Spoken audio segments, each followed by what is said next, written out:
தீவிரம் அடைஞ்சிருக்கு. ஆனா இங்க ஜெயிக்கிறதுக்காக விளையாடுங்கன்னு சொல்றோம், மத்தவங்க தூக்கத்துக்காக ஆடுறாங்க. ரிசர்ச் பார்த்து தெரிஞ்சுப்போமா? நண்பர்கள் அனைவருக்கும் வணக்கம். வீக்கெண்ட் வந்துருச்சு, விஜய் சேதுபதி வரப்போறாரு. விஜய் சேதுபதிக்கு இன்னைக்கு ஏகப்பட்ட ப்ரெஷர் இருக்குங்க. ஏன்னா இன்னைக்கு தான் அந்த சம்பவம் நடந்திருக்கா, இப்ப எல்லா விஷயத்தையும் அவர் பார்க்கணும், பார்த்து எந்த ஸ்டாண்ட் எடுக்கணும்லாம் முடிவு பண்ணோம். கண்டிப்பா பார்வதி கமருதீன் பண்ணது தப்புன்ற ஸ்டாண்ட் தான் எடுப்பாரு, அதுதான் சரியும் கூட, அதுல எனக்கு எந்த ஒரு மாற்று கருத்தும் கிடையாது. சாண்ட்ரா பேசினாங்களே அது தப்பு இல்லையா அப்படின்ற மாதிரிலாம் நிறைய பேர் கேட்கலாம். அதெல்லாம் தாண்டி இவங்க ரெண்டு பேர் பண்ணது ரொம்ப ரொம்ப மோசமான விஷயம். நிச்சயமா விஜய் சேதுபதி இவங்களுக்கு எதிராக தான் நிறைய கேள்வி கேட்பாரு, அதுதான் நடக்க போகுது. ஸோ இதுல நம்ம வேற ஒரு விஷயத்தை பத்தி தான் பார்க்க போறோம். அதாவது பார்வதியை பண்ணதை ஏற்றிருக்காங்க, அதை பத்தி தான் நம்ம பார்க்க போறோம். அதுக்கு முன்னாடி இந்த வீடியோக்கு ஒரு லைக்கை போடுங்க, ரெக்வஸ்டா தான் இந்த விஷயத்தை கேட்கிறேன். நீங்க லைக் போட்டீங்கன்னா இந்த வீடியோ பூஸ்ட் ஆகிறதுக்கு ஹெல்ப்ஃபுல்லா இருக்கும். ஸோ தயவு செஞ்சு பார்க்குறவங்க லைக் போடாம இருக்கீங்கன்னா ஒரு லைக்கை போட்டு கண்டினியூ பண்ணுங்க. இன்னும் சப்ஸ்கிரைப் பண்ணாம இருக்கீங்கன்னா சப்ஸ்கிரைப் பண்ணி வச்சுக்கோங்க. இந்த கார் டாஸ்கை பொறுத்த வரைக்கும் நேற்று எபிசோடு படி பார்த்தா ஒரு 5 பேர் உட்காந்துட்டு இருந்த மாதிரி காமிச்சாங்க, மற்றவங்களாம் இறங்கிட்டாங்க. 5 பேர் உட்காந்துட்டு இருந்தாங்க. யாரு? பார்வதி, கமருதீன், அதுக்கப்புறம் திவ்யா, அரோரா, சுபிக்ஷா, இவங்களாம் உட்காந்துட்டு இருந்தாங்கல்ல. கமருதீன் ஒரு ஸ்டேஜில் இறங்கிட்டான், முடியலன்ற மாதிரி இறங்கி போயிட்டான். அதுக்கப்புறம் திவ்யா இருக்காங்கல்ல, இப்போ காலையில் தான் இறங்கினாங்க, விடிய காலையில் டைமில். அதாவது அவன் ஒரு 3 மணி டைமில் இறங்கி இருப்பான்னு வச்சுக்கோங்களேன். இவங்கெல்லாம் விடிஞ்சதுக்கப்புறம், திவ்யா விடிஞ்சதுக்கப்புறம் இறங்கினாங்க. என்னன்னா அவங்களுக்கு பீரியட்ஸ் ப்ராப்ளம் இருந்திருக்கு போல, லீக்கேஜே வர ஆரம்பிச்சிருச்சு, அதனால இதுக்கு மேலே இருக்க முடியாதுன்ட்டு அவங்க இறங்கிட்டாங்க. ஸோ கடைசி வரைக்கும் இருக்கணுன்ற மாதிரி தான் நினைச்சாங்க, முடியல, இறங்கிட்டாங்க. இப்போ சுபிக்ஷா, அரோரா, பார்வதி, இவங்க 3 பேர் தான் இருக்காங்க. இப்போதான் சுபிக்ஷா நிறைய கேள்விலாம் கேட்குறாங்க, பார்வதியை லாக் பண்ணுறாங்க. அது என்னன்னா, என்னதான் இருந்தாலும் நீங்க பண்ணது ரொம்ப ரொம்ப தப்பு, பார்க்கும் போதே தெரியுது நீங்க பண்றது தப்புன்னு, பார்க்கும் போதே தெரிஞ்சது அப்படின்ற மாதிரி சுபிக்ஷா சொல்றாங்க. ஒரு பொண்ணா இருந்துட்டு ஒரு பொண்ணை இப்படி பண்றாங்களேன்னு எனக்கு தோணுச்சு அப்படின்ற மாதிரி சுபிக்ஷா சொல்றாங்க.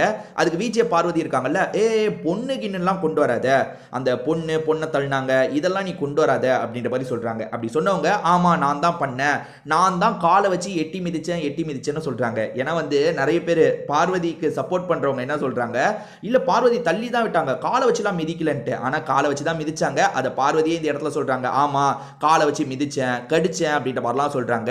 எல்லாரையும் மிதிச்சன்ற மாதிரி சொல்றாங்க. நடுவுல எல்லாரையும் மிதிக்கிற மாதிரி ஏதாவது பண்ணாங்களா என்னன்னு தெரியல. சோ மிதிச்சதை இவங்க ஏத்துக்கிட்டாங்களா? சோ இவங்க சைடு என்ன பாயிண்ட் திரும்ப திரும்ப கொண்டு வராங்கன்னா, அந்த கேம்ல நீங்க எல்லாரும் சேர்ந்து ஒண்ணு பண்ணீங்கல்ல, அது சரினா நான் பண்ணதும் சரின்ற மாதிரி கொண்டு வராங்க. ஓகேங்க, நான் எனக்கு தோன்றதை நான் சொல்றேன். அது என்னன்னா, இந்த கார் டாஸ்க்ல எல்லாருமே உட்காந்துட்டாங்களா, யாருக்குள்ளேயும் எந்த பிரச்சனையும் வரல. ஆனா யாருமே காரை விட்டு இறங்க மாட்டாங்க. காரை விட்டு இறங்க வைக்கணும்னா ஏதாவது ட்ரிக் பண்ணணும், தள்ளி தான் விடணும் அப்படின்னு முடிவெடுத்து கேம் பிளானா மட்டும் நீங்க அதை பண்ணீங்கன்னா கூட சரிதான், அதுல மாற்று கருத்தே கிடையாது. அதாவது கேம்ல ரூல் படி தள்ளி விடணும், தள்ளி விடக்கூடாதுன்னா ரூல்ல கிடையாது. மொத்தத்தில் நீங்க கேமா எல்லாரும் உட்காந்துக்கிட்டே இருப்பாங்கப்பா இப்படி உட்கார சொன்னா, அதனால தள்ளி விட்டு ஜெயிக்கணும்னு நினைச்சு ஒன்னு பண்ணா கூட அதை கேம்னு எடுத்துக்கலாம். ஆனா உள்ள அவ்வளோ டிஸ்கஷன் நடந்தது. அந்த டிஸ்கஷனுக்கு அப்புறம் உங்களுக்கு ஒரு வெறுப்பு வந்துருச்சு சாண்ட்ரா மேல, அதனால தள்ளி விட்டீங்க. பார்வதி என்ன திரும்ப சொல்றாங்க, சாண்ட்ரா பேசினது சரியா, அவங்க அதெல்லாம் கொண்டு வந்தாங்கல்ல, இதெல்லாம் கொண்டு வந்தாங்கல்ல அப்படின்ற மாதிரி கேட்கறாங்க. அப்படி சாண்ட்ரா சில விஷயங்களை கொண்டு வராங்கல்ல, அதாவது நீங்க 2 பேரும் நெருக்கமா இருக்கிறத பத்தி பேசுறாங்கன்னா நீங்க சொல்லலாம், சாண்ட்ரா நாங்க உங்களை கிண்டல் பண்றதுக்காக ஸ்கேம்ன்றான்னு சொல்றோம், நீங்க எதுக்கு இதெல்லாம் கொண்டு வரீங்கன்ட்டு பேசியே சால்வ் பண்ணிருக்கலாம். அப்ப சாண்ட்ரா தான் கெட்டவங்களா தெரிஞ்சிருப்பாங்க. ஏன்னா சாண்ட்ரா தான் தேவையில்லாம 2 பேரோட பர்சனலை நோண்டிட்டு இருக்காங்க, சீப்பா பேசுறாங்கன்னு சாண்ட்ராக்கு தான் எதிராக போயிருக்கும். ஆனா நீங்க சும்மாவா இருந்தீங்க, கமருதீன் சும்மாவா இருந்தான், அவ்வளோ கேவலமா பேசுறாங்க.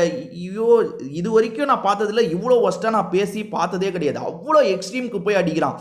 அதாவது ஒரு வாரத்துக்கு முன்னாடி வரைக்கும் அக்கான்னு பேசிட்டு இருந்தவன், அக்கா நீங்க இருங்க, பிரஜின் போகும் போதெல்லாம் அக்கா நீங்க ரெஸ்ட் எடுங்கக்கா, நான் உங்க வேலையும் சேர்த்து பார்க்குறேன்னு சொன்னாங்க கமருதீன்.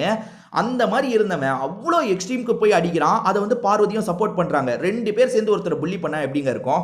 உண்மையாலே சொல்றேன், சபரி நிறுத்துங்கன்னு அவ்வளோ பேசினாரு, மற்றவங்க கூட தடுக்கிறதுக்கு வரல. ஆனா சபரி அவ்வளோ பேசினாரு. அதுக்கப்புறம் நீங்க எட்டி மிதிக்கிறீங்கன்னா இது கேம்னு சொல்ல முடியாது. ஏன்னா பார்வதி சப்போர்ட்டர்ஸ் ஏன் கேம்பா, பார்வதியை அமுக்குனது கேம்னா இதுவும் கேம்ன்றீங்க. கேமை நீங்க சாதாரணமா பண்ணியிருந்தா அது கேமு. ஆனா இந்த தள்ளுமுள்ளு, இந்த பேச்சுவார்த்தை நடக்கும் போது நீங்க அவ்வளோ ஃபோர்ஸா தள்ளுறீங்க. அதுக்கப்புறம் அவங்க வீசிங் வந்த மாதிரி அவங்க நடிக்கவே செய்யட்டோம்ப்பா, ஏன்னா நடிக்கிறதா தான் இவங்க மனசுக்குள்ள நினைக்கிறாங்க, நடிக்கவே இருக்கட்டும்ப்பா. என்னடா இது நம்ம இப்படி பண்ணிட்டுமேனு ஒரு கில்ட்டே இல்லைங்க. ஐயோ நம்மளை தள்ளி விட்டுமே அப்படின்ற மாதிரி ஒரு வருத்தமே கிடையாது. இறங்க கூட வேணாங்க, காரை விட்டு இறங்கி பார்க்க கூட வேணாம். அந்த கில்ட் மனசுல இருக்கணும்ல, அது கூட இல்ல.